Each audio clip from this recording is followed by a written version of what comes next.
Welcome back to Sweet Science Boxing and MMA here in Hawthorne, California. This is Beat the Count. I am Chris, your boxing enthusiast, and back with me this week, the entrepreneur, the businessman. You know, you went on the business trip to get back to business here in the gym, you know? Yeah. Welcome back, professional coach, boxing insider, Marco Trejo. What up? What up?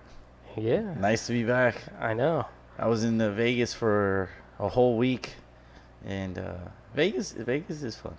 Yeah, for some people. Yeah, Vegas is fun. You can get in a lot of trouble in Vegas. You can lose your money, like all your money in Vegas.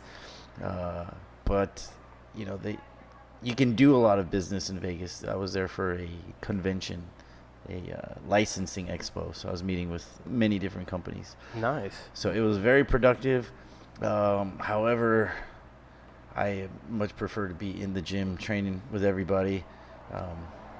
So it's nice to be back. But it was a good trip. And your friend, you guys did the podcast while I was gone. That's right. Yeah, That's right.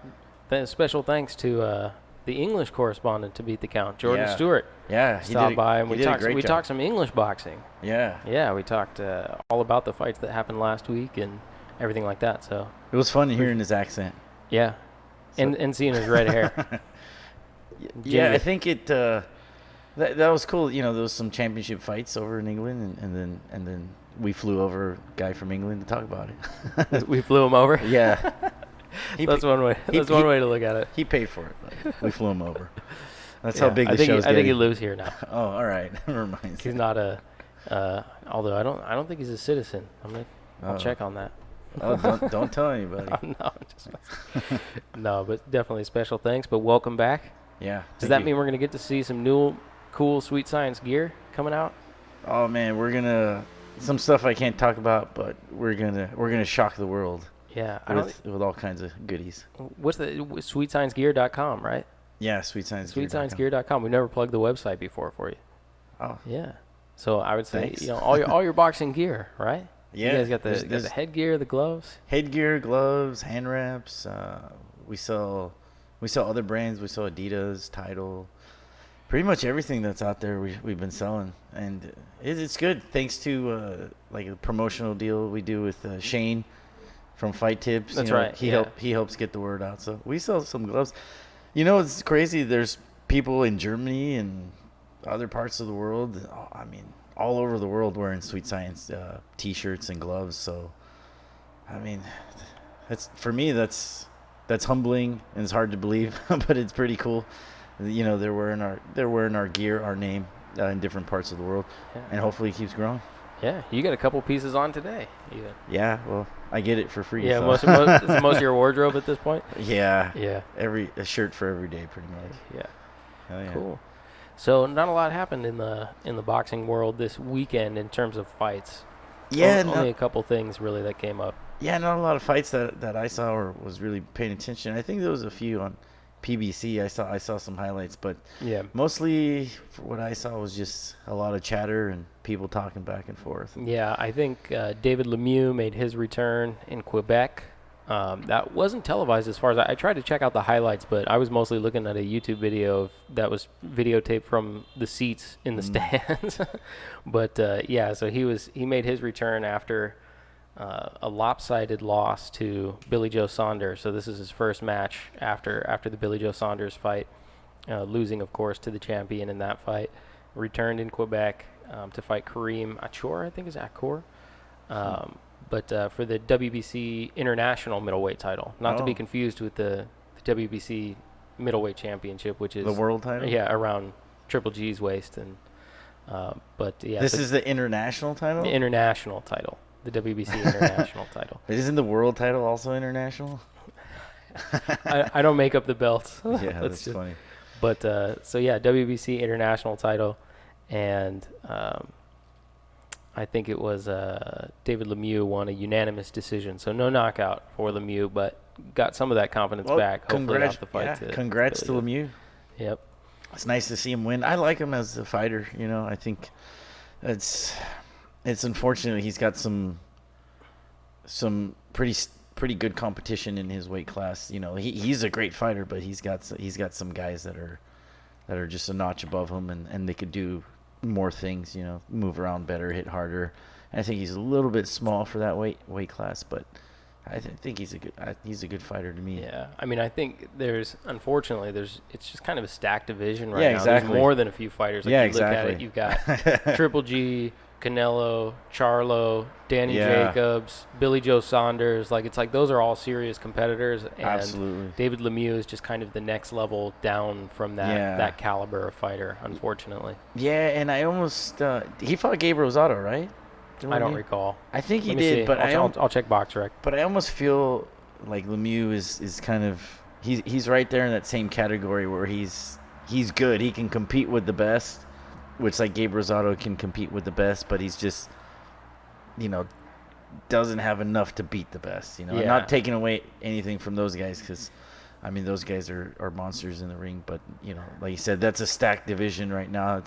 It's one of the best. I mean, middleweight historically is one of the toughest divisions in boxing just because 160 is it's like average. Yeah, average size man. He has a TKO victory over Gabe Rosado for the NABF middleweight title. Yeah. So he took out Gabe Rosado. Yeah. After that, a few fights later is when he fought Golovkin and then Glenn Tapia, Curtis Stevens in those fights before losing to Billy Joe Saunders. Yeah. Well, out of all those fighters, in that middleweight division, I think Lemieux's, probably down at the bottom of the top guys. Yeah. So he's like borderline gatekeeper status, I think. Yeah. Which to me, like Gabe Rosado's not so much of a gatekeeper, but also like he's like that hard tune-up fight before the mega fight, And I feel like Lemieux's like, as much as I like him. Fan-wise, I think he's pretty much almost there because he's just taking some hard beatdowns. Yeah, but he has such a challenging position to be in as a fighter, the gatekeeper role. So you're not a club fighter; you're sort of above that level. You're on HBOs and stuff like that. You win some fights, championship. Here and there. You win some fights. You may even pick up a belt here and there. But when you step up to the highest level of competition, you can never quite reach it. At that point in time. Yeah, well, I'm hoping he gets a shot at Canelo. I've heard. I've heard that name thrown around to fight Canelo. I also read something that he's supposed to move up to 168. So I hope that's not true though. 168. Yeah, I hope that's not true. This can't be true. I just read that on a post earlier today. Oh, really? Yeah, that Lemieux's moving up to 168. I would be surprised. Yeah. Yeah, that's kind of a big jump. Yeah. Yeah. That variation. I always wonder why that gap between 160 and 168. You don't really see that a lot in boxing today with the current weight classes, That gap between 160 and 168 seems like a big jump. Isn't it? You know what I mean? Absolutely. Yeah. Oh, those guys are much taller. Taller, heavy. Like everything just seems heavy-handed. Yeah. So I don't know if we normally do it, but we don't have a guest today. I mean, sometimes we don't have guests. But sure. I was wondering if maybe we can kind of go over maybe like the agenda for the day, our topics. What are we going to talk about? Yeah, definitely. I mean, at least to give the listeners something so they know where we're going with this. Yeah, sure. I think some topics that are on the docket for today, and forgive us if we don't get to everything. We have a way of being long-winded when it comes to talking about boxing and not reaching all these topics. But I know that there was an updated report from AIBA. So I think on our first couple shows, the very first and the second show, it was very AIBA and IOC heavy. So there's an updated report from AIBA. We can kind of circle back to that. Okay. The Contender and Andre Ward and his status in boxing right now. So Andre Ward actually has a couple things going on, one of which is acting as host of the Contender. Talking about Triple G and Canelo and kind of, that is loud. Was that a helicopter? Yeah, that sounds like maybe like a helicopter. We get ambulance, helicopter, guys doing burnout. That was the first time. I don't think I've experienced that one before. One day we'll upgrade the studio. Yeah. Soundproof. Where was I? Oh, Canelo and Triple G and the status of that fight, given that it's not a made fight at this point. Yeah, I don't want to get into that just yet, but we got a lot to talk about in that one. Yeah. If we get a chance, I know that we don't get too much into UFC and MMA on this show, but something happened in the Pennington fight a few weeks ago. I didn't get to ask you about it.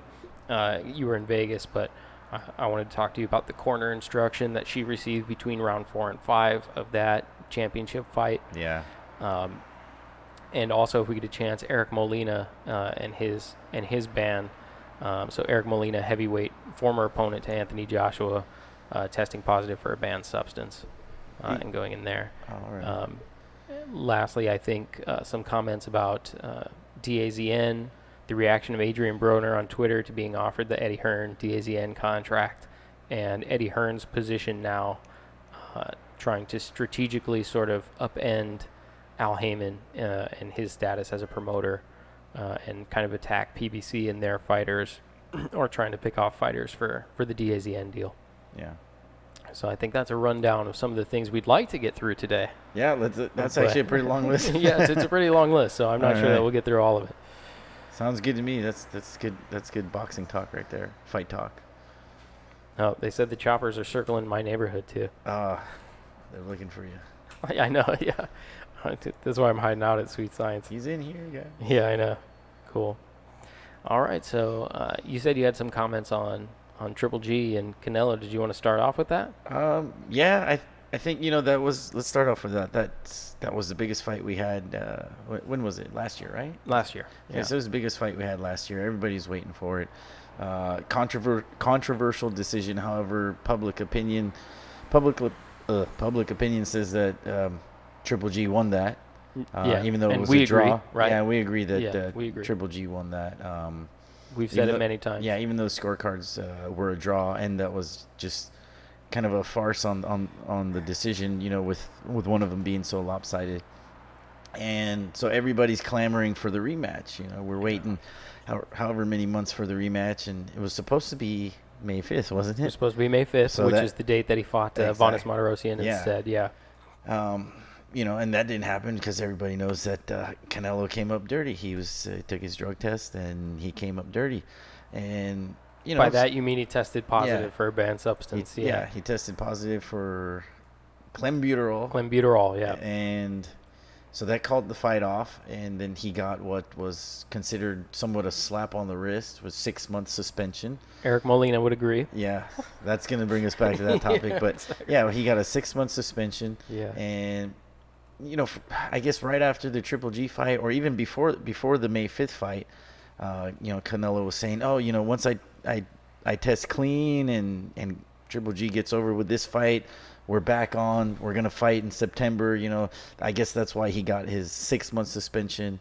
I don't know why he got the 6 month suspension, but that kind of lended to the idea that the fight was going to happen in September. Yeah, so I think what you mean is it's always assumed since then that they were going to fight again in September. Yeah, so everyone, boxing fans and insiders, completely expect that they will go again in September. Absolutely. Yeah. But then lately, the last month or so, or month and a half, especially since the May 5th fight with Triple G, Oscar De La Hoya was getting on Twitter or Instagram and saying how Triple G can't sell out arenas, he can't sell any tickets.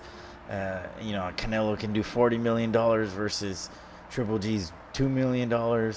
And then he's coming up with some ridiculous stuff that Triple G is scared of Canelo. Yeah. He's like, Triple G, you're scared of Canelo, sign the contract. And now the talk is from Golden Boy that the fight's off completely. Before that they were saying, Triple G's not going to accept 60-40 or 65-35. When originally the talk was 50-50. And I guess since they weren't able to negotiate, and I don't know, I wasn't in the meeting, but I guess De La Hoya and Golden Boy were asking for, or were saying, this is what you're going to get, 35%, and Canelo gets 65%, maybe based on the fight with May 5th. Yeah, but I mean, everybody wanted to see Canelo and Triple G. Nobody gave a shit about seeing Vanes Martirosyan. I mean, the only reason they fought was this to the last minute. The show was already put on. They needed to get somebody. So now, basically, Golden Boy is like pulling out of this fight and say, "Oh, we got other options," which some of those options are good, like Billy Joe Saunders. They mentioned Danny Jacobs, also, but they even mentioned Lemieux, but somebody even mentioned that they're talking about the Spike O'Sullivan guy. Spike O'Sullivan, and now I'm looking at Golden Boy, and I'm looking at Canelo, and I'm saying, shame on you guys. You lose a lot of credibility and lose a lot of respect for me, and I think from the fans, because that just sounds like a whole bunch of horse crap. You know? I think the thing that's interesting about that is what you just expressed, I think, is the type of frustration that boxing fans have to go through all the time, right? I mean, when you talk about negotiating fights and things like that, it's assumed that these two fighters are going to fight. They have announced that they're evaluating other opponents and things like that. But sometimes you have to wonder what's impacting these sort of negotiations. Obviously, money is part of it. But like you mentioned, fighting Vanes Martirosyan. So Triple G holds the StubHub, the tennis court record there for attendance for a boxing event, which he got several years ago. And I think if you're Golden Boy, do you come and look at that last fight with Martirosyan and go, hey, look, you couldn't even sell out StubHub, and you're going to fight Canelo, right? Is that something where they're trying to leverage that as like a bargaining chip? Because I think you could look at it and say, hey, the numbers don't lie. Canelo just pulls more fans than you do, and so he deserves more money than you do. And from a certain aspect, you could say that's true, right? You could say that's true. I don't know if it's true 65-35, but let's just say that Triple G was never on pay-per-view prior to his battles with Canelo, right? So Triple G was not a pay-per-view fighter. So I get from the logic of a 50-50 sort of split and saying like, hey, at this point, you guys have both been in the ring together. It's the biggest fight that you can make for each other by far. And it should be 50-50 based on the competitiveness of that fight and based on a number of other things. But the truth is, Canelo is a pay-per-view fighter and has been for a long time. And Triple G has only been a pay-per-view fighter since he was introduced to Canelo in the ring. So I think I can understand sort of both sides. I understand the frustration from a fan's perspective because you just want to see them fight. And that's what I want to see. I want to see them fight. Course. But as a business, and I think this is some of the same things that hold up fights between Anthony Joshua and Deontay Wilder. Yeah, they're having the same thing. They're having the same argument, I think. Exactly. The same. It's Anthony Joshua and Eddie Hearn, Matchroom Boxing, saying we are the star attraction. People pay to see us and not to see you. Up to this point, the biggest amount of money that Deontay Wilder had made was $2 million for fighting Luis Ortiz, which is, a joke if you're Anthony Joshua. So I understand the business of it as well, and saying it's not an even 50-50, Yeah, that makes total sense, But the other thing is, there's two parts. There's two parts to the equation, and even though one guy commands so much money and has a history of selling out arenas and being a pay-per-view fighter, they're going to get their biggest payday because of the other fighter. True. That's true. So then you got his point of view saying like, okay, don't fight me and keep making whatever, or fight me and make the most money you've ever made. So both sides have valid arguments to why they should get paid what they want to get paid, Yeah.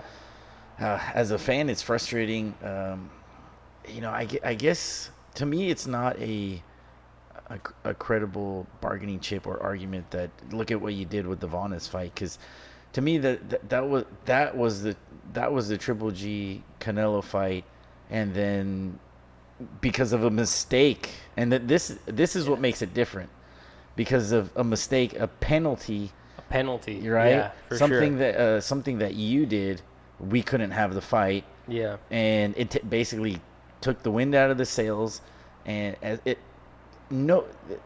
Martirosyan and Triple G was never in the discussion with anybody. No. So it's not a fight that anybody really cared for.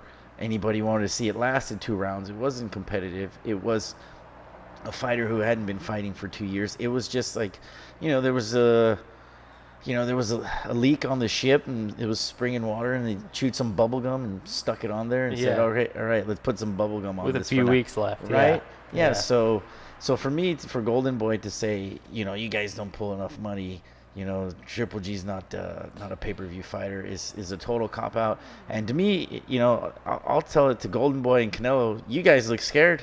Yeah. That you guys look like the ones that are running away. You guys are scared.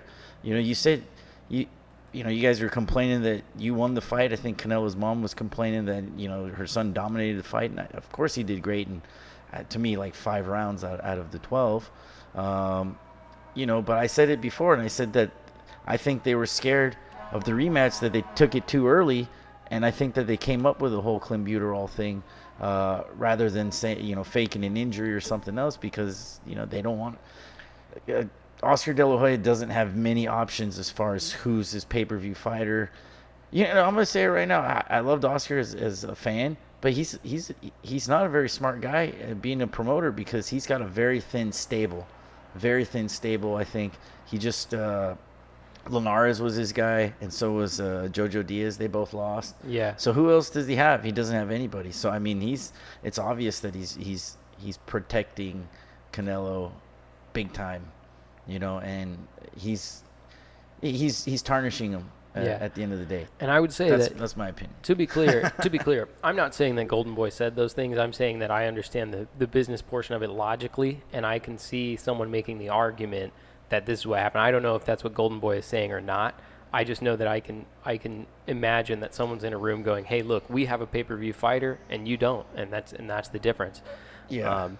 But I think, I totally understand the frustration. I'm also frustrated by the fact that they're now saying that they're evaluating other opponents. I also think to some extent that has to be a business tactic. You can't just go, "Yeah, we're willing straight up. Let's just sign it." Yeah, of course. Which is, it does happen rarely, like in the case with Linares and Lomachenko. Yeah. Those guys kind of just both wanted it to happen. They made it happen.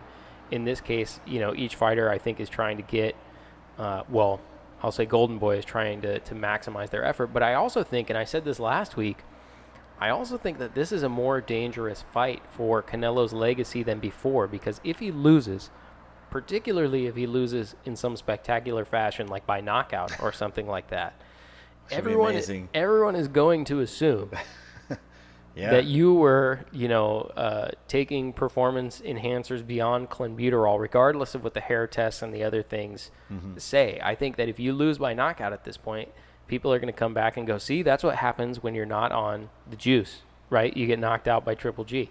Yeah. And I don't know that that's a fair assessment, but I can see how that would change people's perspective, and therefore this fight is sort of a must-win situation for Canelo in terms of his legacy and what we will remember as Canelo Alvarez in the future.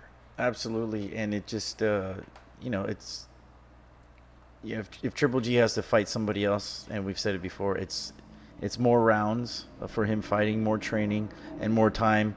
He's getting older. Canelo's still within those prime years. So, it definitely works into Golden Boy and Canelo's favor.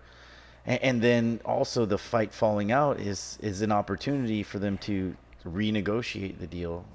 So, like selling a car, you don't take the first offer exactly. they give you. So I totally understand. And I mean, you're right about that. Yeah. I mean, they're I guess from a business perspective, I guess they're doing the right thing, but from a fan perspective, they're definitely not doing the right thing for boxing. Yeah. Exactly. Yeah. And then it all just has a sour taste because of the clenbuterol test, or that he came up dirty. So it's frustrating, but I just for me it looks classless when De La Hoya is saying to Triple G that he's scared. I mean, this man is not scared of anybody, and everybody knows that.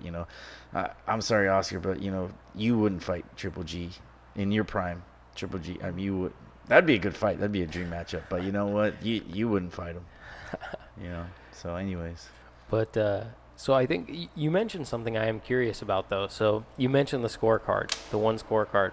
Now, I'm not a conspiracy theorist, but someone asked me about this, and I do have to admit that it is peculiar that very often there is a single scorecard that is dramatically in favor of Canelo in close fights. So the examples being in Erislandy Lara's fight, he got a shutout scorecard.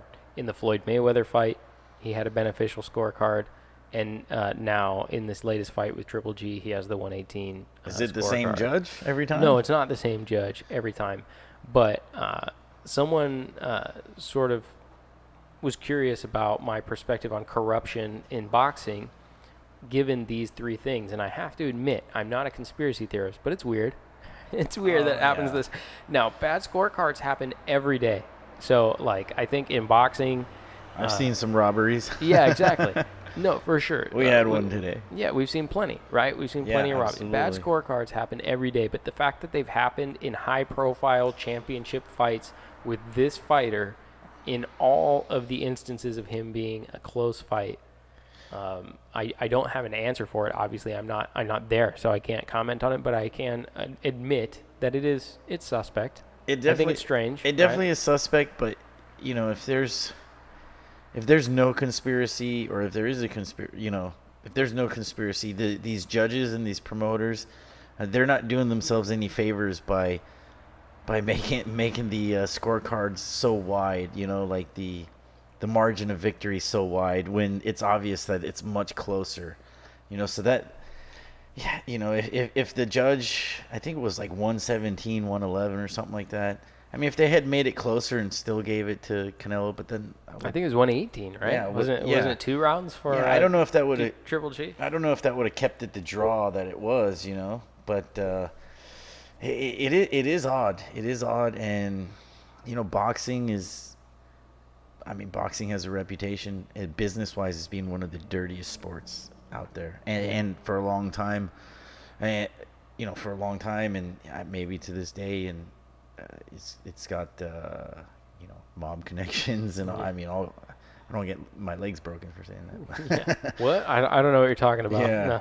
No. But it is considered one of the dirtiest sports, and to have something that, like, a blind man could see that the fight was closer than that, and then the judge comes out with a lopsided scorecard.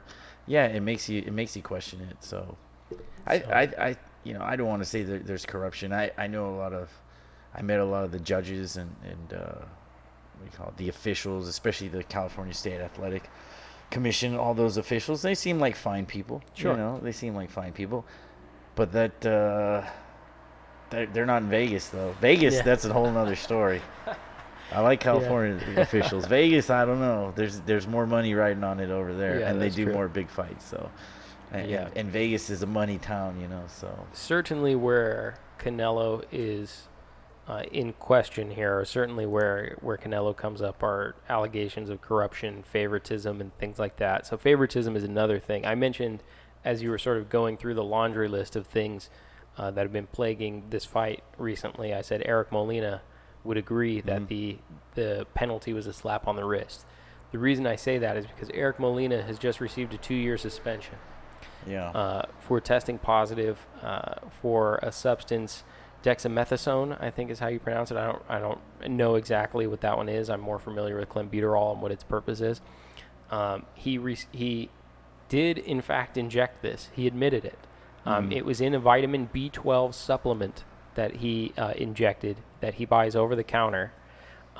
He was not aware that it was in it. He's taken B12 apparently injections for all of his fights, and he's actually a fighter who's been VADA tested for the last 5 years, according to him in his interview with Boxing News. He's been VADA tested for the last 5 years, so part of WBC's Clean Boxer program. As a result of taking this B12 supplement, which contained dexamethasone, which he bought over the counter in Mexico, he's now received a 2-year suspension and is sort of on a crusade now to clear his name as being a dirty fighter, even admitting that he took the substance and saying that he agrees that there should be a punishment, sort of disagreeing with that 2-year ban. Who's handing down the suspension? The UK Anti-Doping Agency. So that's another thing. Okay. This was for the fight with Anthony Joshua, which is maybe 17 months ago or something, like more than that. So and their test results are just coming back? Yes. So this suspension was just issued like last week, and almost 2 years ago he fought Anthony Joshua. So the other thing, had he fought anybody since then? Yeah. So the other thing is he's kind of saying at this point, like, I'm out of my Anthony Joshua money. You guys just put my career on hold 2 years after this event. And I think now you'll see him as a crusader, sort of in the fight against this. But we actually talked about this in regards to Tyson Fury. Remember, I had mentioned that Tyson Fury received a 2-year suspension from the UK Anti-Doping Agency for a banned substance, although his was an anabolic steroid. But so I think that it is hard to look at examples like this and examples like the scorecards and other things and say there's not some kind of favoritism, maybe You not know what? necessarily I'm just gonna corruption. go ahead and say it. Yeah, hell yeah, is corruption in boxing. I mean, when you have things like that, I mean, nothing in life is fair. You know, there's Sure. just, I mean, what's the justification between a 6-month suspension and a 2-year suspension? You know, when the crime is the same, right? Yeah, You it's know, true. but there's definitely got to be some payoff, some favoritism, and absolutely there's corruption in boxing. Yeah. You know, I mean, for me, the essence of the sport and two combatants going at it, you know, that's always pure when you get two good fighters in there. But business wise, I mean, yeah, I hate to say it, you know, and some people will get mad at me, but absolutely there's corruption. Yeah, Teddy Atlas would agree with you. Yeah, yeah, You, you could go watch him rattle off for hours on YouTube about corruption in boxing and stuff like that. And I do like that there's respected, you know, we had the WBC here, you know, I do respect the WBC, the IBF, a lot of the major sanctioning bodies, but that's the problem when you do not have a major like an overseeing commission for all of those, like umbrella commission, you know. Yeah. And that would be Like UFC. Yeah, that would help clean up boxing. But why don't you hear any promoters or any commissions or any sanctioned bodies asking for that? Yeah. Because then they wouldn't be able to get away with BS scorecards with, I guess arbitrarily just, you know, what do you call penalizing someone for 6 months and somebody else for 2 years for the same crime, you know, for the same infraction. You know, they don't want the police. They don't want to police themselves, basically, you know. So you could make the argument that the 6-month suspension was actually in the best interest of boxing fans because it allows the fight to happen again. Well, but that's what if I'm the saying. fight's not going to happen, then it's not. Yeah, well, that's the other frustration. I'm they do it so that they could fight again. Yeah, but then they well, don't that's what I thought, and I think that's what everybody thought. Like, hey, you got a 6-month suspension, Canelo, so that you. And he was even saying, you know, so I'm gonna get back to training and get ready, you know. Yeah. But to me, I think they signed the deal to rematch Canelo too soon. Afterwards, they're like, why the hell are we gonna fight him so quickly? The last fight was really close. We actually lost it. Screw it. Let the guy get old and let's fight him again later on. People will still want to watch it, you know. And if Canelo's people handle it, Triple G's people handle it correctly, Triple G's still going to be knocking people out, hopefully, and there's still going to be some build up towards the rematch. But you know, Canelo, it works out in his favor. Renegotiate the deal, take some time off. He's got several options as far as how to handle Triple G now, rather than, you know, I guess they got caught in the emotion of like the fight and the fans. Yeah. We're doing it again, but then they're like, oh wait, maybe not, maybe not, you know. But yeah, corruption, boxing. Yeah, it's like exactly. Come on, who heard of such a thing? So I'm gonna transition off of that because we started talking about UFC and we don't talk that much about MMA on the show. But I actually don't think the topic I want to discuss with you is just about MMA. It applies to boxing as well. So it's a few weeks old at this point. I wanted to reserve it for you, so we didn't talk about it last week. But UFC 224, Pennington versus Nunez. Okay. Pennington, having received a beatdown for the first 4 rounds of the fight, was in bad shape. And in between round 4 and 5, told her corner, and I have the quote up here, "I'm done. I want to be done." And they proceeded to say something to the effect of, "I know it hurts, but we need to get through this. You got to believe in yourself." And they sent her back out there, and of course she was stopped in the 5th round, receiving more damage. So as a coach of fighters, as a coach of professionals, and general boxing enthusiast, a fan of boxing, or the UFC, which is where this case took place, what's your feeling on sending a fighter in that condition back out in that situation? Yeah, I do remember seeing the highlights of that, and that created a big buzz. You know, that was huge. Yeah, that was a very like infamous moment now. I don't recall how bad her face was busted up going into that round, but I think it was already busted up. Yeah, she had lost easily. They cleaned her up. They wiped the blood off, I think, and sent her back out there, even though she said, you know, she's done. I remember the coach saying, "Come on, give me one more. Give me one more. You can do this." Yeah. And and the girl saying no, and you know, that could do a lot, aside from the physical damage, which I think she went back out there and got her nose broken and the rest of her face just I think her nose was already broken. Yeah. Yeah. You know, so her nose already broken. A lot of psychological damage aside from the physical damage. And when you have a good fighter, yeah, maybe they're not at that level yet where they can beat the best person. But if they're learning in defeat and they still have, and they didn't take a lot of damage, then you got something to work with and you can build them back up, you know. But for the sake of pride or for the sake of whatever the coach was thinking to send them back out there, I mean, you're taking a fighter that has years and years of work to get to that point and who could still reach a higher level. You're kind of throwing it all away just to like, hey, come on, give me one more round. You can do it. So it was, and I get the coach because you get caught up in emotion. I was telling you, like, it's hard sometimes when, you know, when you get caught up in the emotion of the fight and you're cornering the guy or you're coaching him and you tell the guy, like, get out there and knock him out. And, you know, like, you know, just knock his ass out, you know, punch him in the face. Like, that's all you got to do. Yeah, and you knock get him out. Yeah, and you give him like a completely emotional instruction when the right thing to do is like tell him how to knock the person out, you know? Yeah. And so I get the coach getting caught in the emotions. That's one of the hardest things as a coach is like staying separate from the emotions and always remembering the tactics of the fight and what your strategy is. But hey, if you're not winning, a 5-round fight, if you know that you've lost every round, you know, just throw in the towel, call it a day, and walk out of there with your head in, you know, like intact, with your body intact, and come back later and try again, stronger and better and smarter. But if you took a lot of damage to the face, bones are broken.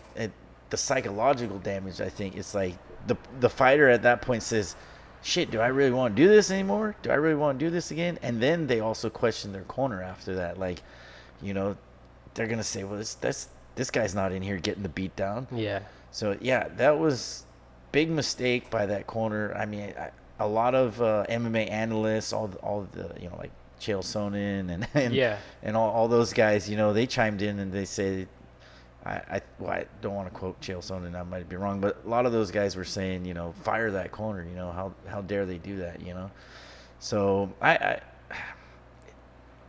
they were definitely wrong. They screwed up, you know, and if I was that fighter, Pennington, just move on, get a new team.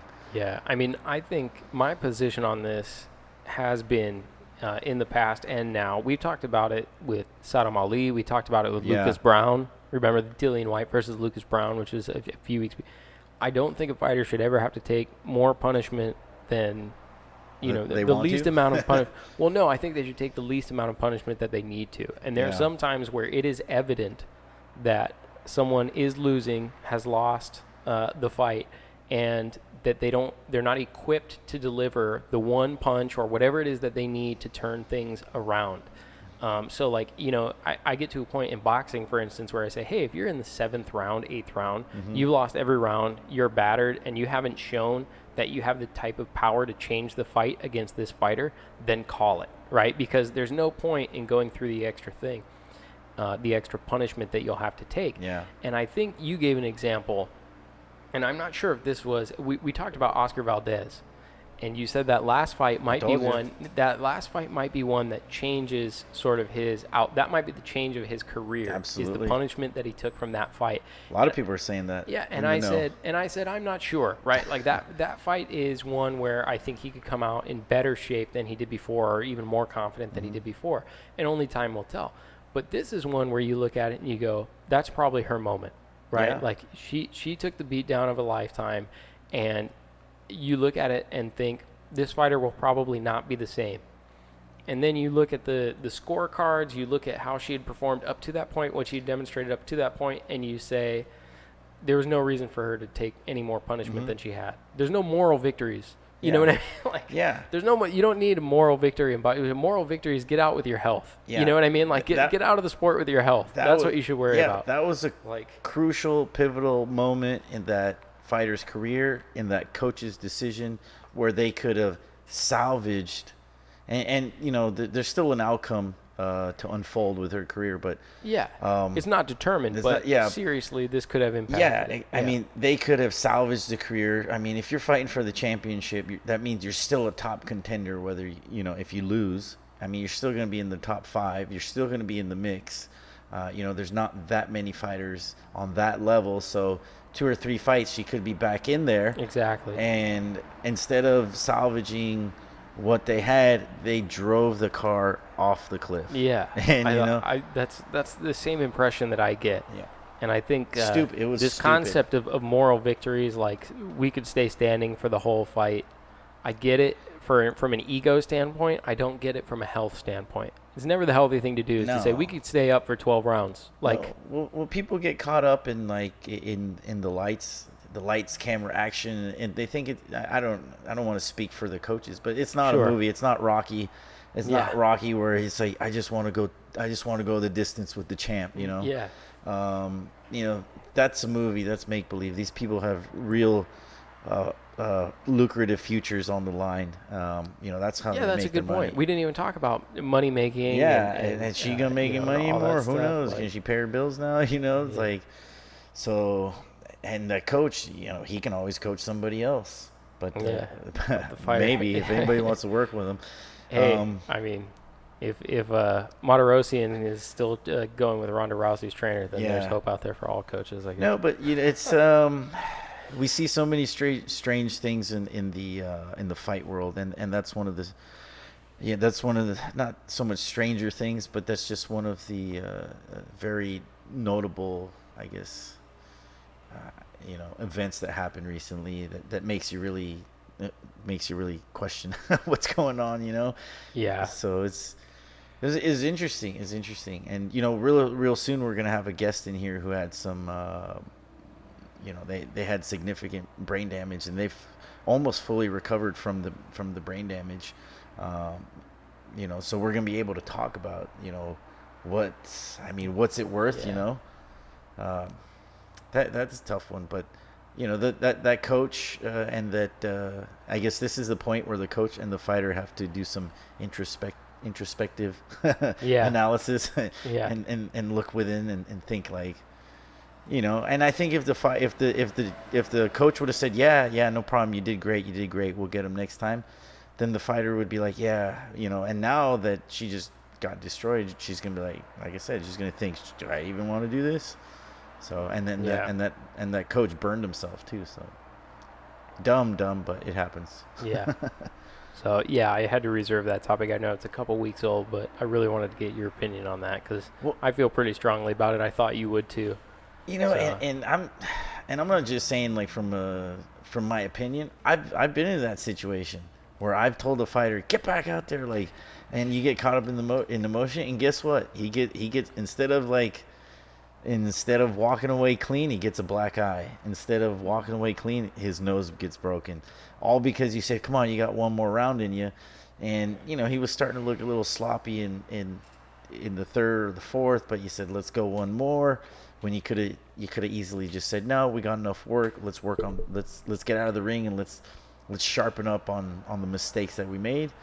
And my fighters have gotten hurt. And that's happened in sparring, not so much in fights. But I've learned okay, once I see them fading a little bit, that's it. Yeah. Let's go back to work. To be fair though, there is a balance. I think when you look at it, it depends on how the fight has progressed to that point to some extent. It depends on the skills and the tools that are available to certain people. When you look at, historic clips of people saying, hey, you need to go in there and knock this guy out, and then they do it. That's if they got a puncher's chance. That's what I mean. If they got if they got a Hail Mary left in them. Yeah. If they can really do it, then if they got a puncher's chance, if they got the ball in their hands, then they could do it. And you can see that though as part of the build-up in the fight, you could see if someone has something like that Yeah, because left. they might have caught him a few times. Yeah, you know, like maybe they caught him, maybe they hurt him in earlier rounds. They caught him a few times, hurt him in earlier rounds. Maybe they hit someone to the body at one point and said, hey, you know, like go and do. So like I do think there's a place for it. It's not just, I don't mean just pull them out, you know, but I think looking at health and looking at how they've performed up to that point, a lot of times it's like, what is the point? Like Lucas Brown. You know, you're looking at him, it's like, what is the point of sending him back out to fight Dillian White? Saddam Ali. Yeah. You're like, come on, man. Even the referee was mad that they didn't pull the plug on Saddam Ali in the corner after being knocked down 5 times in 2 rounds or whatever, you know, like. Well, if anybody hasn't seen that UFC with those 2 fighters, what was it? Pennington, right? Pennington, yeah. Well, look it up on YouTube. There's plenty of videos, especially that clip with her telling her coach she's done and her coach sending her back out there.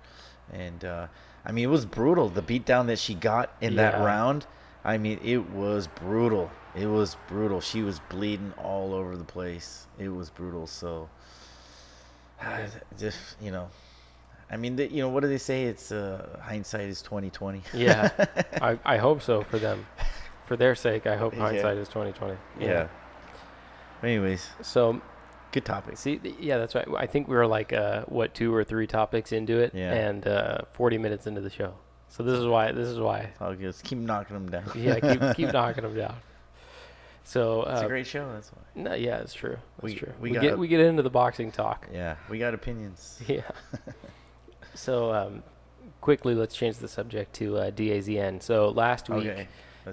You weren't here last week, but we did talk about sort of subscription services, DAZN. We were talking a lot about UK boxing. So Eddie Hearn came up, and the fact that Eddie Hearn had signed the $1 billion 8-year contract so that Matchroom fights would be broadcast on a different streaming service, DAZN. And so Eddie Hearn is sort of aggressively pursuing fighters to meet the demands of that contract, because under that contract, Eddie Hearn has to deliver, I don't recall the specifics, but it's something like 16 fights a year for the next 8 years, and that will net Eddie Hearn $1 billion, right? So anyways, he's been extending offers to fighters who are part of Al Heyman's stable and other stables, trying to poach, for lack of a better term, fighters from PBC and other areas, making offers to the likes of Mikey Garcia and people who are sort of up in the air in terms of their promotional contracts to fulfill this contract with DAZN. And one of those fighters this week was Adrian Broner, who was offered something in the neighborhood of $7 million for 3-fight deal DAZN. So Adrian Broner is an Al Heyman Showtime. Well, I saw that Broner made a post on Instagram or something, said like, Eddie, hey Eddie, hit me up, let's talk business. Let me pull it up. Yeah. Well, who contacted who first? Adrian Broner put the details of the contract on Twitter, I think it was. I don't mean like he didn't show the actual contract, but he listed out the 3-fight deal. So it was 3 fights. The first, and it was 3 fights within a short period of time. So they all took place within 2018 and 2019.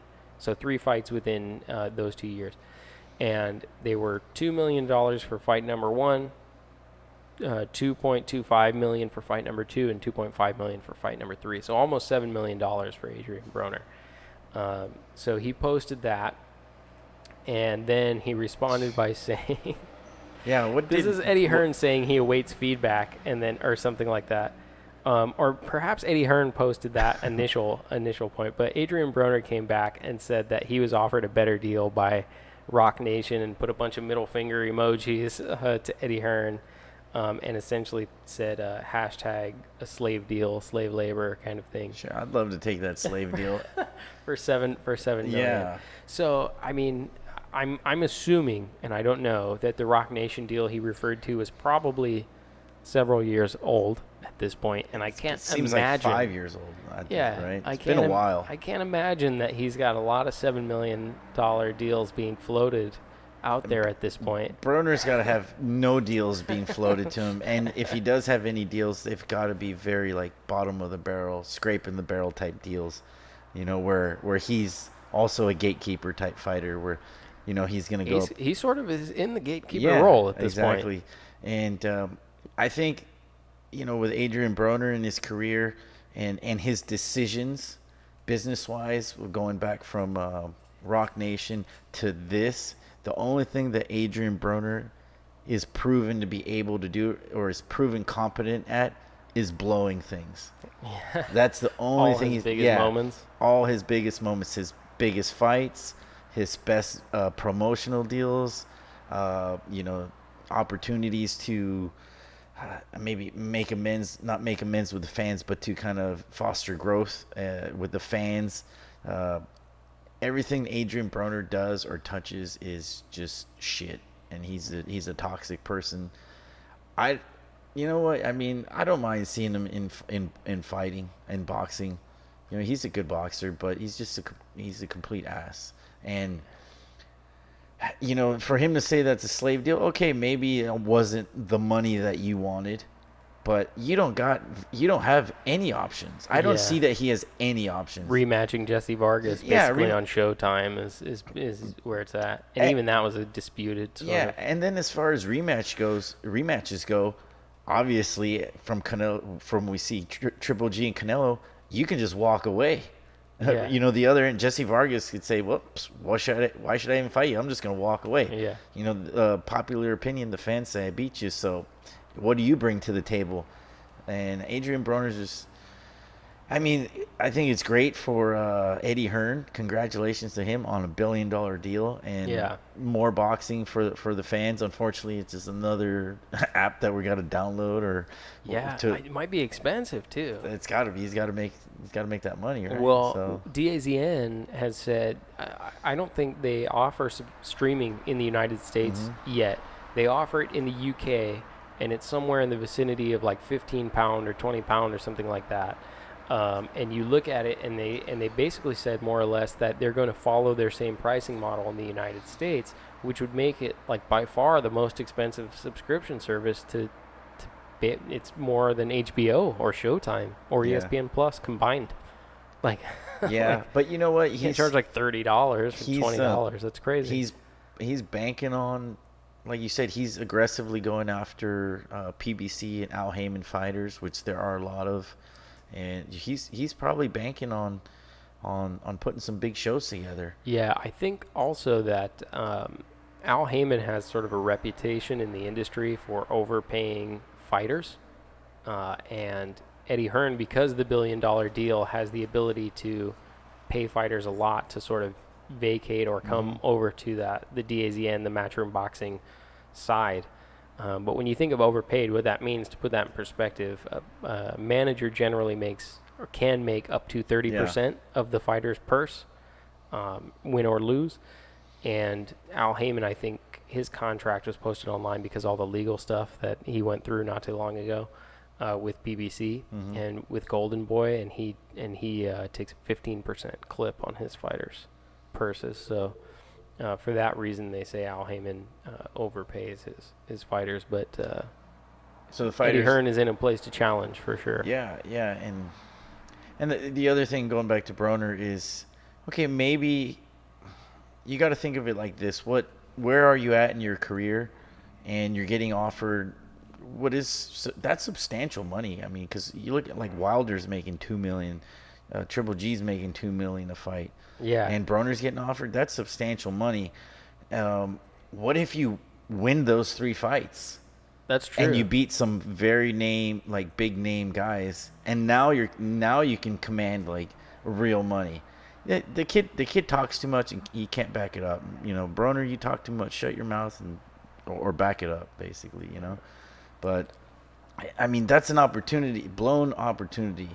If you think you're that good, win the fights. I mean, that's good money. Winning the fights and picking up those purses would do a tremendous amount for his career, I would think, because at this point, like you said, he's gone from champion to gatekeeper, more or less. He'd be back on top. He'd be on top, and he'd be heading in superstar direction. Not superstar direction, but at least he could be. Command, depending who he beats and how he handles it, but totally blown opportunity. And I mean, I don't think, and the fact that he put the offer out there, like the contract. I'm not sure if Eddie Hearn or Adrian Broner put the original tweet on there.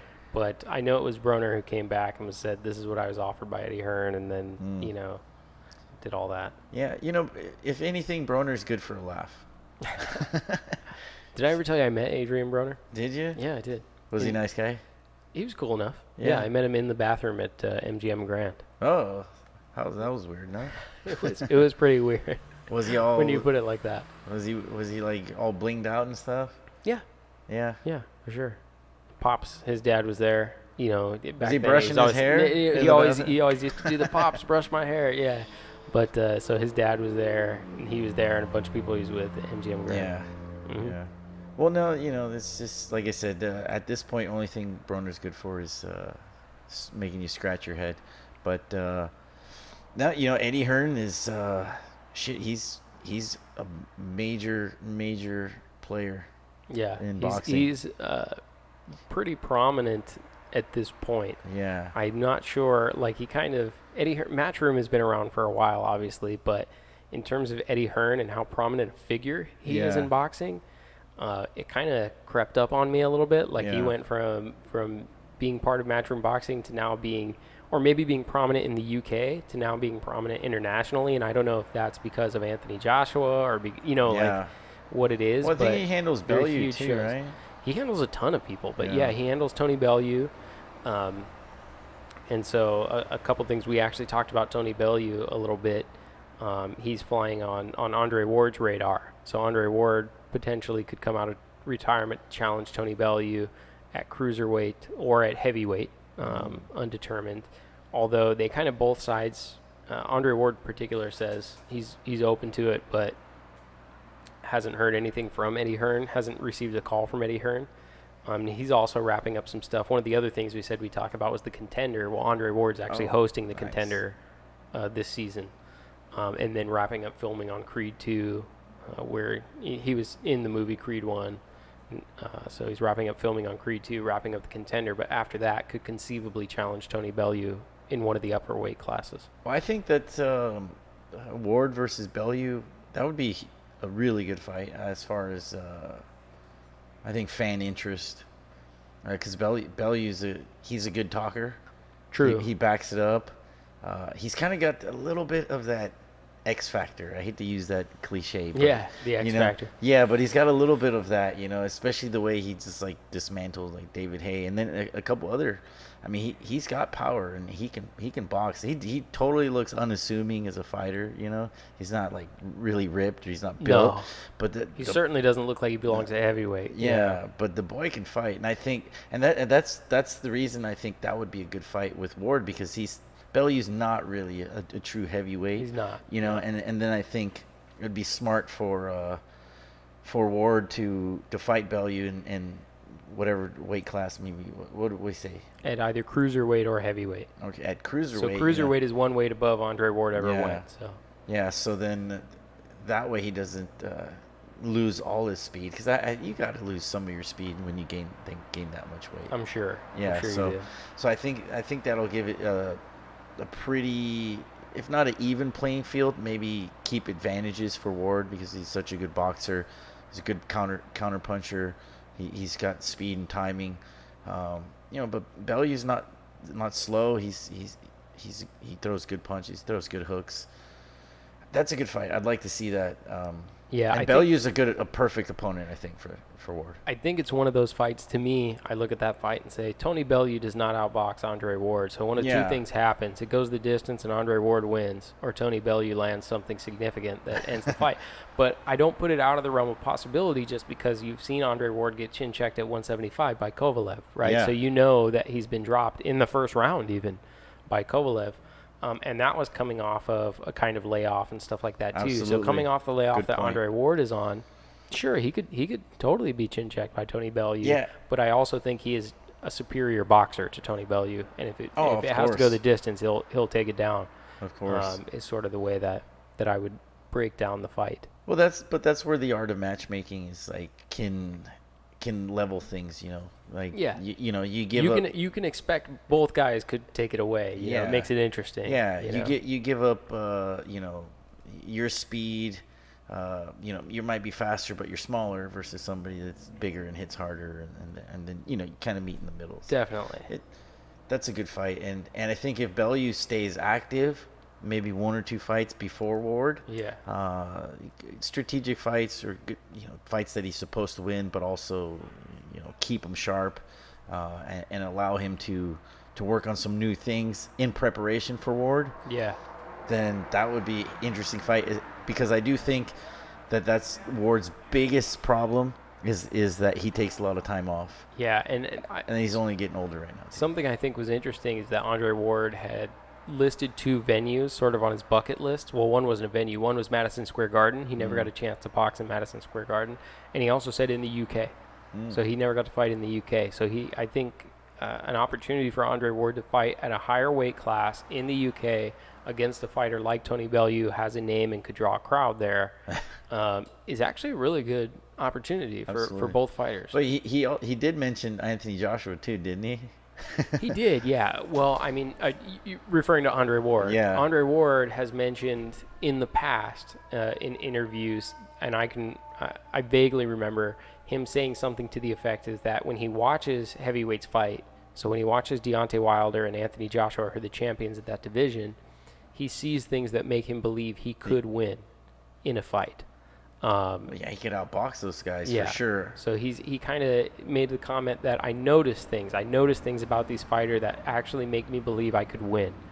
And then he teased a few things, like he posted some photos on Instagram of him like weighing in at 199 pounds or something like that. Well, he's just got to stay on his bicycle. He could outbox those guys. He could outbox those guys, but he's got to stay on his bike. I mean, I could see him outboxing Anthony Joshua, but I mean, he's just gonna stick and move the whole time. Yeah, there's just such a significant size difference, though, man. That's like a huge. Anthony Joshua's a monster. Being a little shorter has some advantages where he can slip under those punches. Yeah, but I mean, Anthony Joshua is not just shorter; he's bigger. Like Deontay Wilder only weighs in at like 215, right? Yeah. So Deontay, if Andre Ward comes in at 205, Deontay Wilder is not going to be much heavier than he is, right? Yeah, Anthony Joshua is going to be like 260 or something. Yeah, like that. It's gonna be some ridiculous. Yeah. So that's why I say Bellew is the perfect opponent for him. If he wants to do that UK fight, I'd go with Tony. I think Tony, he's good at promoting himself, and he's good at trash talking. He's good at hyping the fight. Sure. They were both in Creed. Yeah, exactly. that makes a lot of sense. I think that fight's gonna happen. They were supposed to fight in Creed, right? It was the two of them. Oh yeah, that's right. And then Andre Ward gets injured. Yeah, that would be a great fight. I'd love to see it. I didn't even think about that. That makes me laugh. Yeah, that'd be a great fight. I'd love to see Tony just get the trash talk Ward and stuff. Yeah. But do we know? Because I've seen that the Contender, which I'm a huge fan of, the first season of the Contender, which was like in 2004 or 5. I think it was 2005. I remember watching it, and I'm a huge Alfonso Gomez fan. Oh yeah. Yeah, and that. That's such a great idea for a show. I mean, UFC has the Ultimate Fighter, and boxing. Boxing always, at least from the fans' perspective, boxing's always competing with MMA. So we need to have a show like the Contender. The problem is it lasted for 3 seasons. The 3rd season, I think it went like to, I don't know, it wasn't on network TV after the 3rd season. Yeah, I'm trying to figure out if they have an air date for I'm looking at IMDb. Yeah, I know they're filming already, and I've seen posts on Instagram where they've had like a couple fights already. So it looks like they're on their 5th season.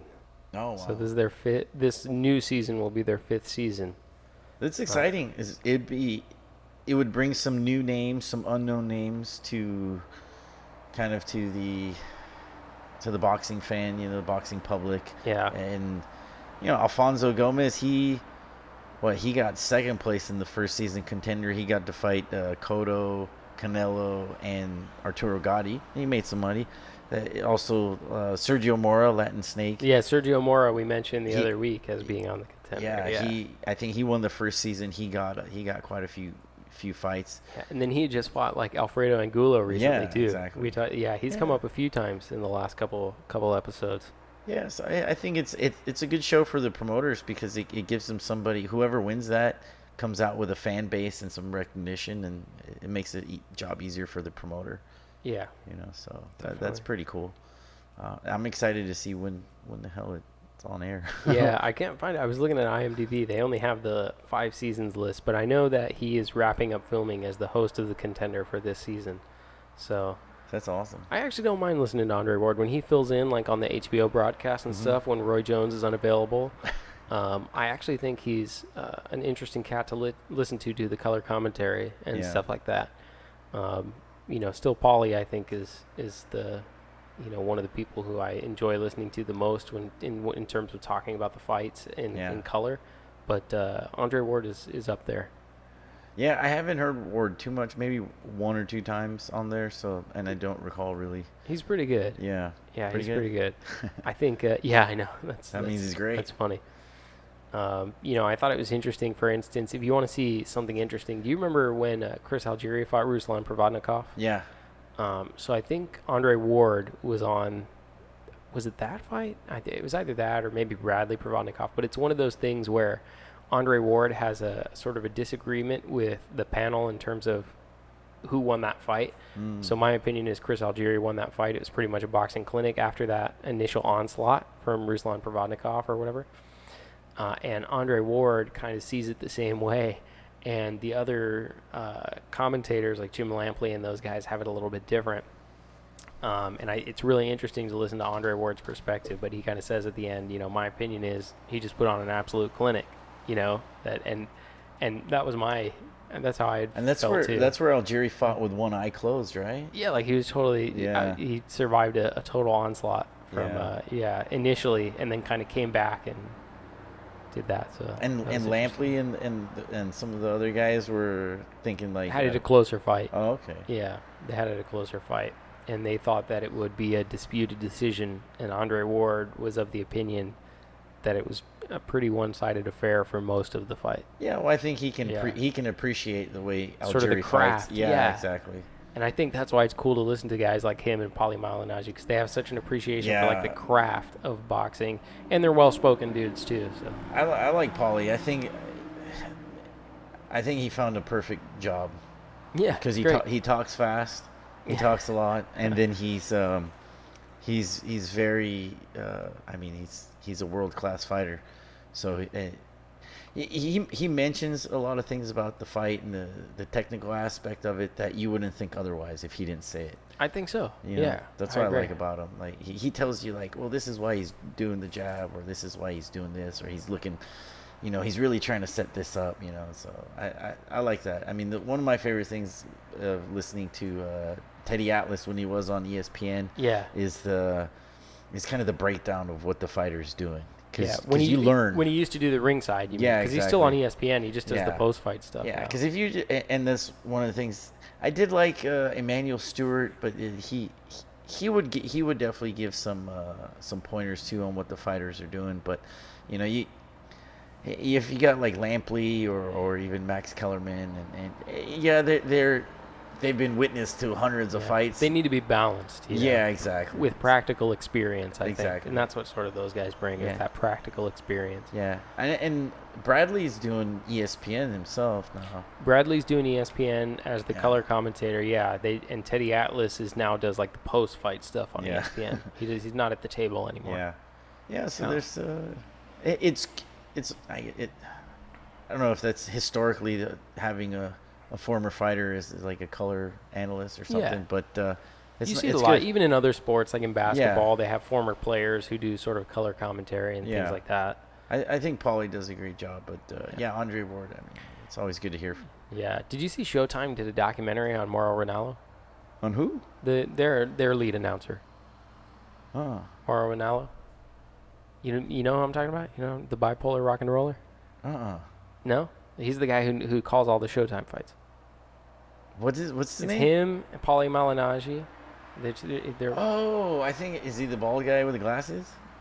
Well, he's not exactly bald, but yeah, sometimes he shaves his head and stuff like that. But yeah, He he has the glasses. He says the sweet science all He the has, time, right? Yeah. Yeah, he's pretty cool. Mauro I like Ranallo, that. Yeah. So like He's pretty cool. they just released a documentary on him Uh-huh. this weekend. Okay. I think I watched it. He gets a whole documentary. Huh? Is that Yeah, well, interesting of a person? You know why? So I never knew this, and I can't believe I didn't know this.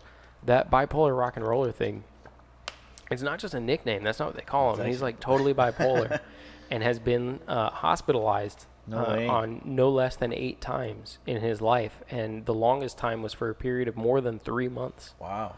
Dude, yeah, it's kind of an inspirational thing. You watch it, and you're like, he has all of these sort of mental health issues that he has to go through, but at the same time, he like does WWE announcing. He does all the Showtime combat sports, all that different stuff. I thought it was an interesting documentary. If you guys get a chance, you should check it out. It's called Bipolar Rock and Roller on Showtime. Wow. Well, that sounds challenging. Bless his heart for, putting up with that and then still being able to do his job and do it well. So, yeah, and good for Showtime. That's crazy. And WWE and all the people who can, he hasn't been dropped as a result of, any of these challenges that he's experienced. The way he describes it, they're actually extremely supportive. I've seen him a few times, like at the StubHub. Yeah, I'm sure. Yeah. I've seen him a few times there. I didn't know. I'm gonna have to check it out. I mean, I knew that they called him that. I just didn't know that it was like he was really bipolar. Yeah, like I didn't know that he actually, because they always, the bipolar rock and rollers, how they kind of introduce him and stuff. And I'm like, oh, okay. But like, I watched the documentary and was like, oh wow, that's like an actual condition that he suffers from. Oh, that's on Showtime right now. The documentary? it just debuted this weekend, I think. Yeah, nice. And it goes into all the combat sports stuff that that's primarily what he's done, and he's done all different sports, but combat sports have been the focus. Well, I don't have really experience with people with bipolar. I did date somebody with bipolar one time. Oh, really? And it's crazy, man. It's not. It's night and day, like instantly. And if the person's not on medication, it's like they go from like 0 to 100. Yeah, they real fast. In some detail, they sort of explain the types of things that you can expect from individuals with that condition, and they have home videos and things like that of Mauro Ranallo, where you can kind of see some of that behavior in action. Yeah. Yeah, I don't want to say like it ain't pretty, but it's just it's quite a bit to handle, I think, for a family or anybody like involved with somebody with bipolar. You can understand how it would be challenging for sure, right? Yeah, that's crazy. Yeah. When he holds a career, that's pretty amazing. No, yeah, it's a really sort of inspirational thing. He not just holds a career. I mean, he's flourishing. Right? Yeah. You know what I mean? Good, like he's good at it. One of the premier speakers in terms of combat sports in our industry. So yeah, I just called it our industry. I just lumped myself in with. I didn't mean to do that. We are boxing. We are boxing, but I didn't mean to compare myself to the likes of Mauro. I just love it when he says the sweet science. He says it like almost every fight, and I'm like, he's talking about us. That's a plug. Yeah, he's like those sweet science. I'm like, yes.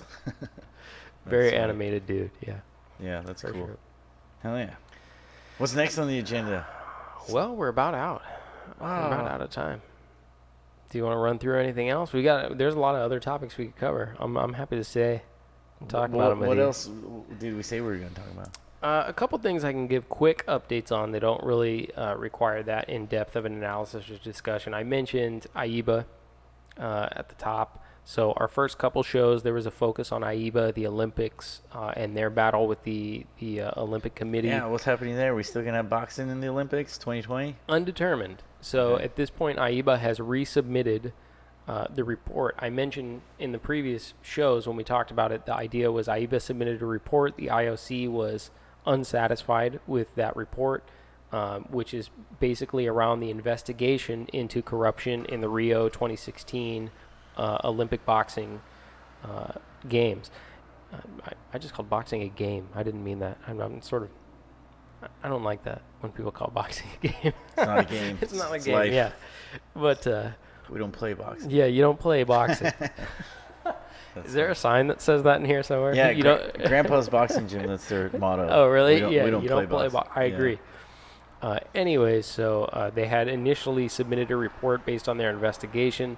The IOC was unsatisfied with this report, and the result was there was possibly IOC was going to pull Olympic as a sport from the 2020 Olympics. Yeah, I'm sorry, pull boxing as a sport from the 2020 Olympics.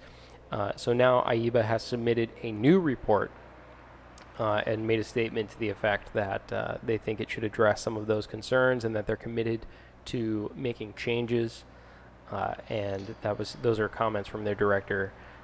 And I believe we'll hear an update after that has been evaluated. So they have resubmitted it. It's not gone from the Olympic Games at this point, and hopefully it will not be based on this report. That would be a crushing blow to unbelievable. The sport of boxing. That would be unbelievable. Yeah, there's a very rich history of boxing in the Olympics. Even in every Olympics, every boxing, I guess, every 4 years with Olympics and boxing, there's always at least one or two questionable decisions. I think with the last one we saw 2016. We saw I don't know how many. There's just that very iconic image of Michael Conlon flipping off the judges. Yeah, you know. Sure. So, and before that, I think a couple other people quite famously. I want to say Roy Jones, maybe Floyd Mayweather, one or the other. They lost to a Korean in Floyd Korea. Mayweather. Yeah, right. Had a very controversial loss in the Olympics. Yeah. So it's. And we were talking about corruption. I mean, the Olympics and boxing, that's another thing. And the Olympics in general, I mean, it's a huge event that generates millions of dollars that doesn't pay the athletes. So, but I guess the ramifications or the I guess winning the Olympics is huge. I mean, you're going to get a ton of money.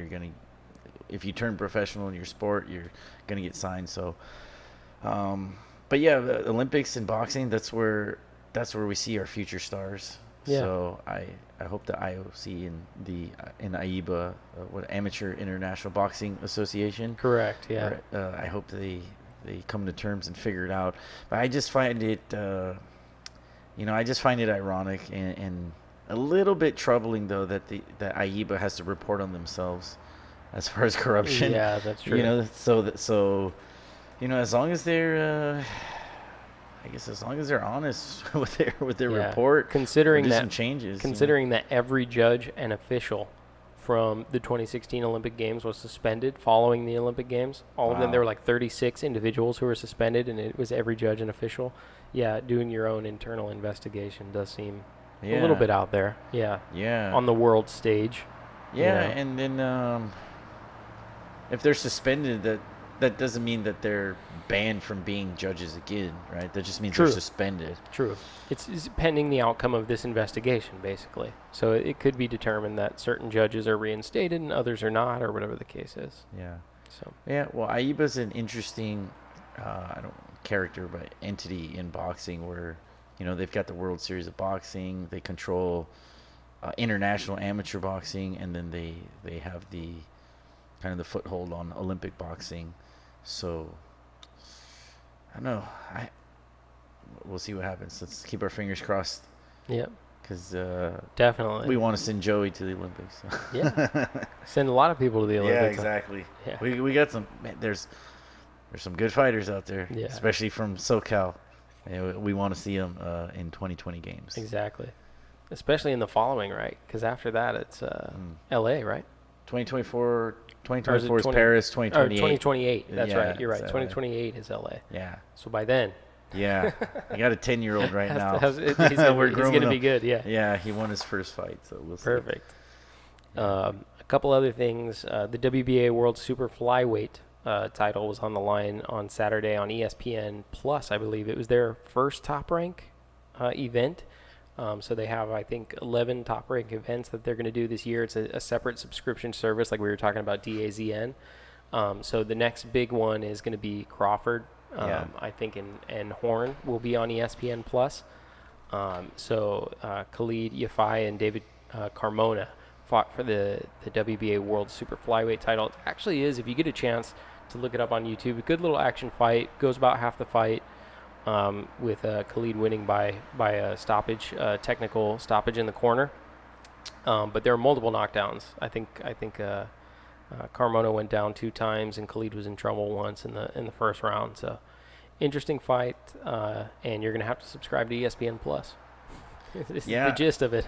Yeah, I'm glad I have my I don't know what iPad it is, but it's a pretty big one. So I think I'm just gonna get all the apps on there. Yeah, do it all on one. Yeah, it seems like that's the way to go. I said last week I'll start my trial. The reason I did the clips on YouTube is because I haven't subscribed yet to ESPN Plus, but I'll start my free trial on the 9th for Crawford and Horn, and then and then I'll subscribe after that.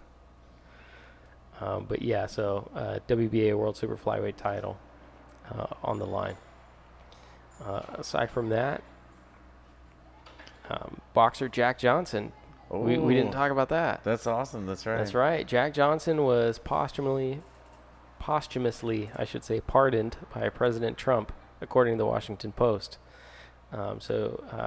Previously, obviously, in Jack Johnson, famous world heavyweight champion, the first black heavyweight champion. Yeah, portrayed by James Earl Jones, right? I love that movie. It's such a good movie. What's the name of that movie again?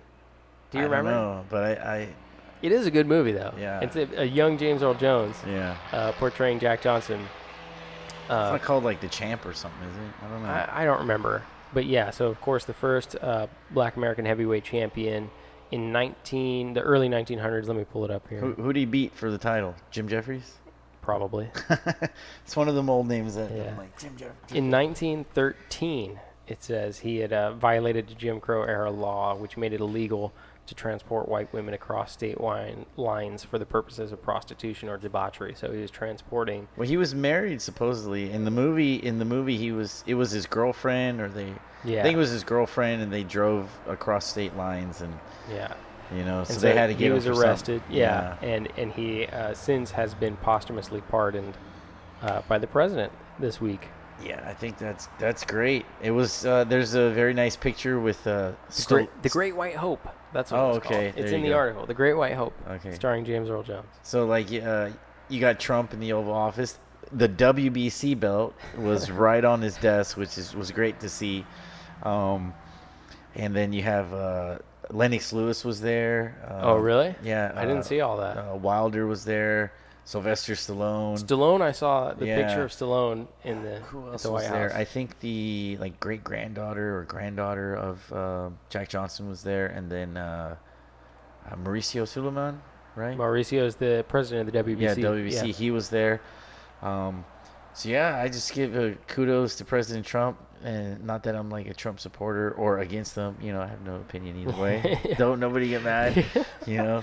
But I think that's the safest way to go on the podcast, huh? Yeah, but I don't have an opinion either way. Yeah, but I think that was great for a boxing fan, and it's something that's like overdue. I mean, it probably should have been done a long time ago by other presidents, but maybe they aren't such big boxing fans. Yeah. But yeah, that was great to see, and anytime the WBC gets out there, and I mean I can't remember the last time I seen the boxing champions with the president. Yeah. So I think that's pretty cool.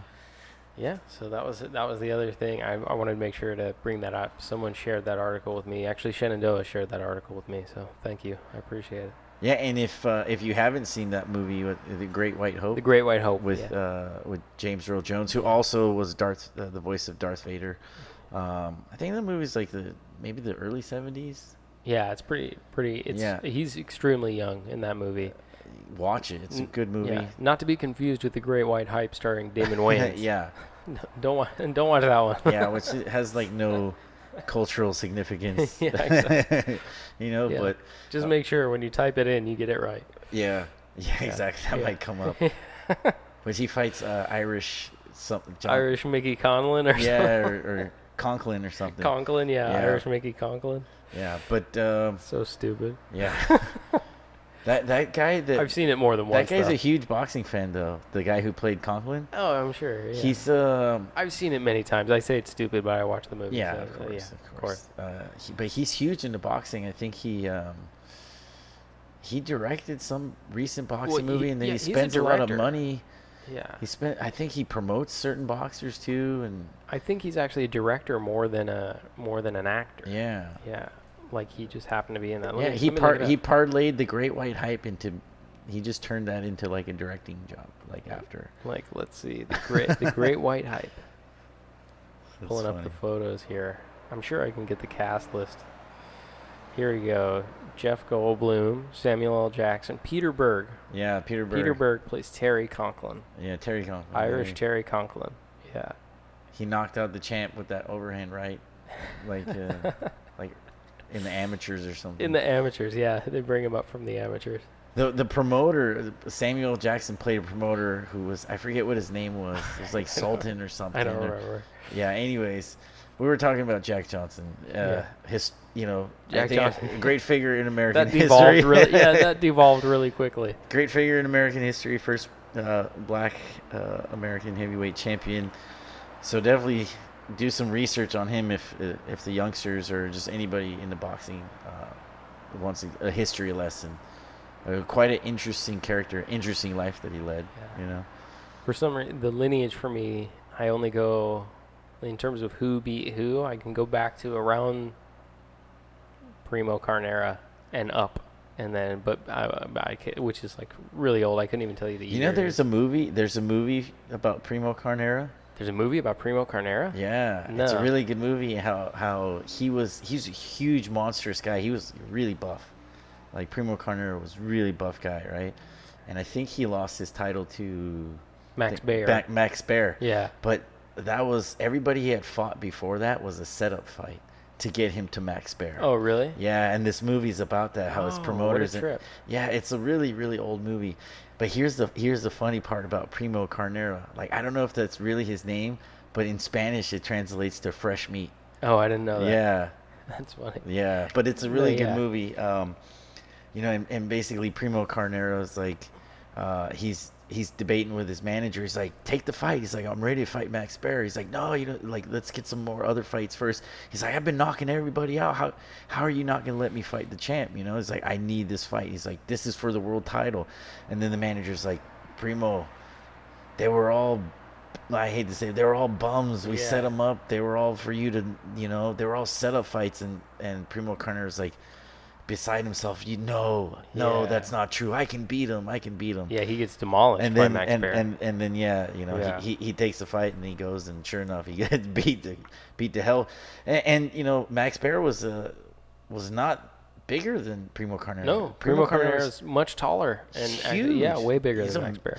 He's a massive man, like akin to Anthony Joshua of that time, but the boxing skills now. Yeah, I think, like that's as far back as I can get the lineage. Like it goes Primo Carnera, Max Baer, Jim Braddock, and then Joe Louis, and then from there it's obvious. Isn't there somebody named Sullivan too? Jim Sullivan or Jack Sullivan or something? I don't know. Maybe.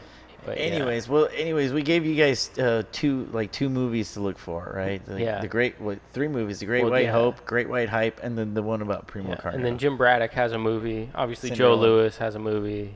Yeah, they all have. Joe Louis? I didn't know Joe Louis had a movie. Yeah, Joe Louis has movies, for sure. I don't remember what it's called, but Joe Louis has a movie because it's Yeah, I'll have to look it up. But Joe Louis has a movie for sure.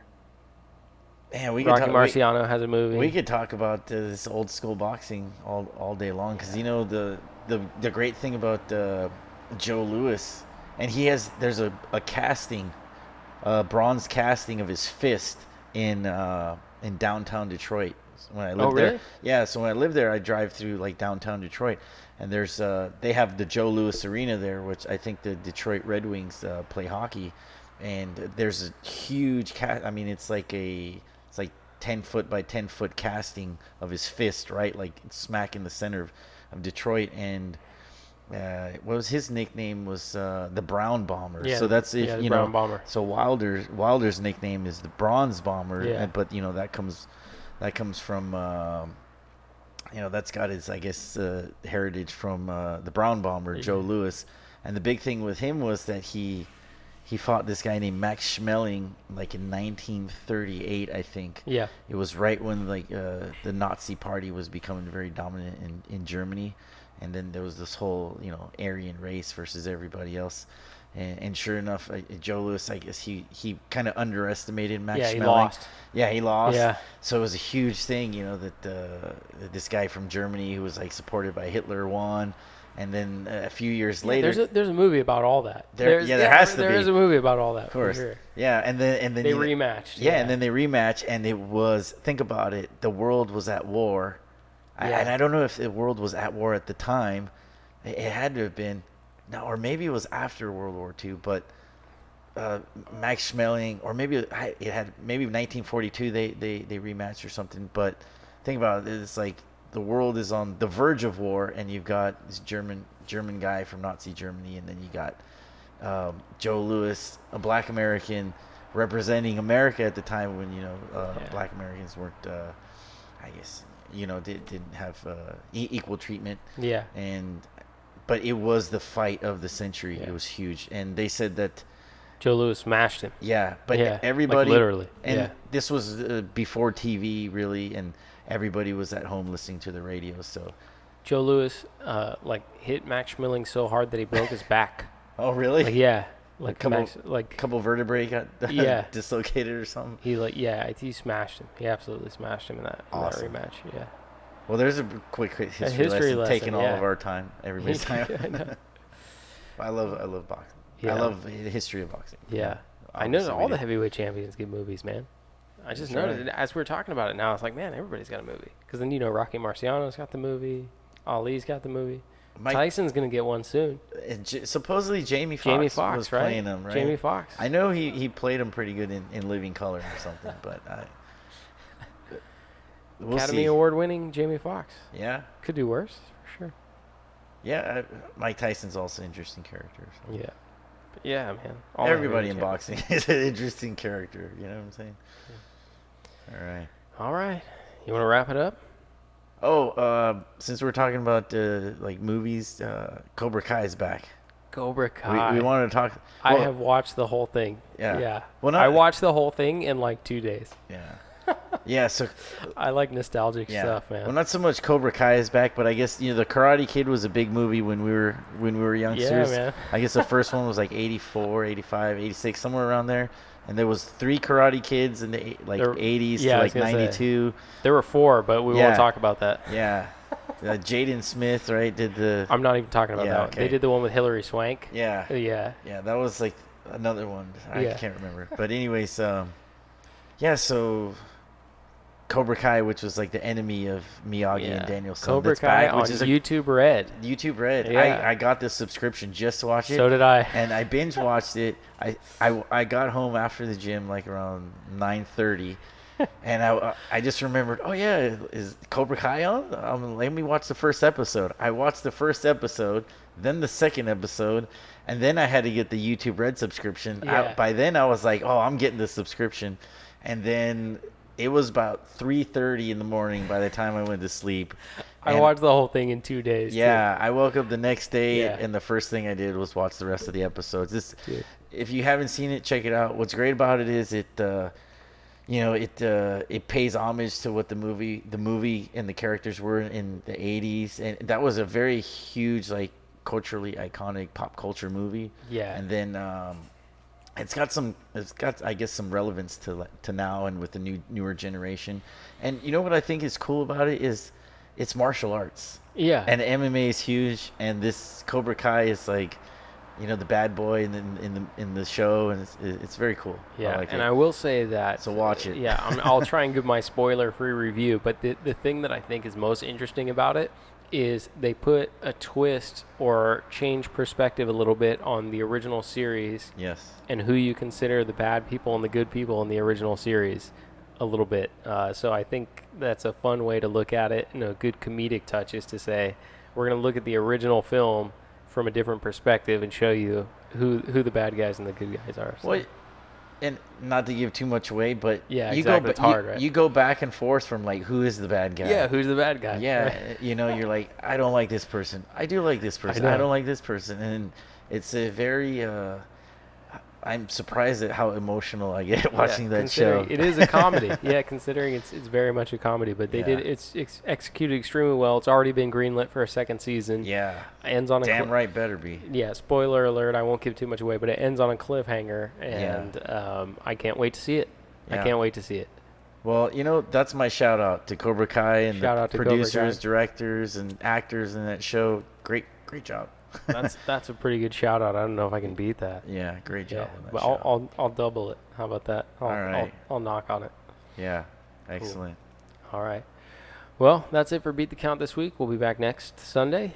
All right. All right. We'll try to have some guests for you guys. Yep, and have a great holiday weekend. All right. Thanks a lot, guys. Take care.